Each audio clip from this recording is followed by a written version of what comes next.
Dudes! So what's going on, guys? Max here, back in front of a camera and talking about some of the craziest news that's been going on within the fighting game community and fighting games over the past couple of weeks. Now, the thing I wanted to talk about today is a next generation of fighting games, those very few ones that are going to be coming out down the line that we're all looking forward to.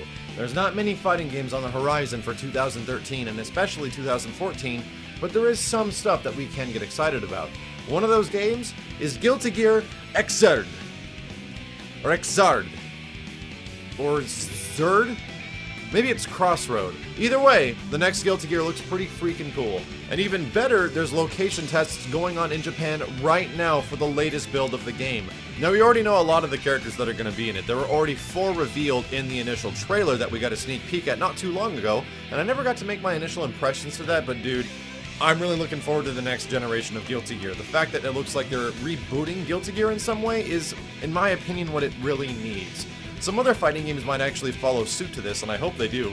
Kind of like Soul Calibur and the Tekken series. I would love to see those games taken back to their roots in a way, to kind of bring in the new audience and more people, because over time, and especially with Guilty Gear, I think Guilty Gear has been, or at least Guilty Gear like, you know, XX, has been updated so much over the past 10 years that it's insane. Like, I'd almost put it up there with a few other fighting games like the Street Fighter II series that has received so many updates. Regardless, Guilty Gear Crossroad Xrd is now lock tested in Japan. People are playing it at the moment. There are some initial impressions that the game does feel a little bit more simplified, and from the few guys that I've actually read on Twitter and otherwise, they say that the game feels a little bit like Marvel 3.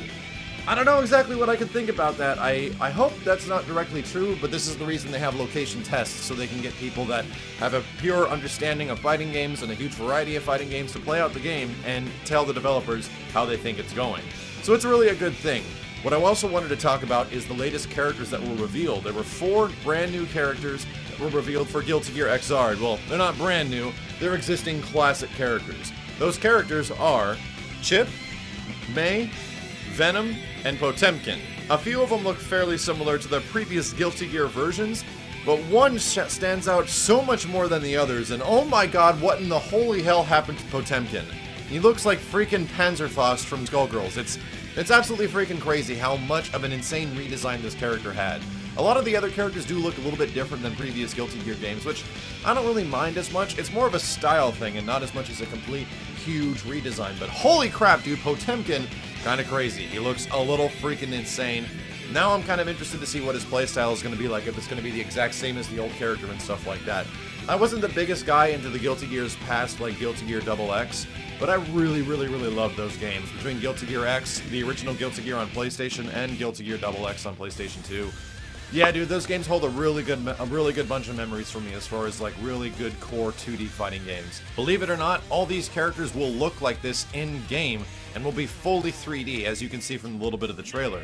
So, hopefully we're going to see something more from Guilty Gear Xrd in the near future. I really want to see what the location test feedback is more and more as each day goes on, and I really want to see the game in motion, running 60 frames per second right in front of my eyes so I can get a full and complete understanding on how freaking glorious it really is. There's a good new age of fighting games coming, with Killer Instinct, with Ultra Street Fighter 4, and Guilty Gear Xrd on the horizon. There is some stuff to be excited about, even though there's some stuff that is seriously lacking as well that we would like to see updates to. But let me know what you guys think of the latest Guilty Gear information and update. Do you hope that the lock test information is true, that the game feels like Marvel? Do you think that's a good thing? Should it feel like other fighting games, or should it feel like core Guilty Gear? I'd imagine a lot of it is core Guilty Gear from the gameplay they've shown. However, it is an interesting take to try to mimic something else, that was popular within the community. But who knows, man? Guilty Gear is definitely one of those games that I feel needs a revival and a comeback in some fashion. All we need is a freaking release date. Arc System, get on it!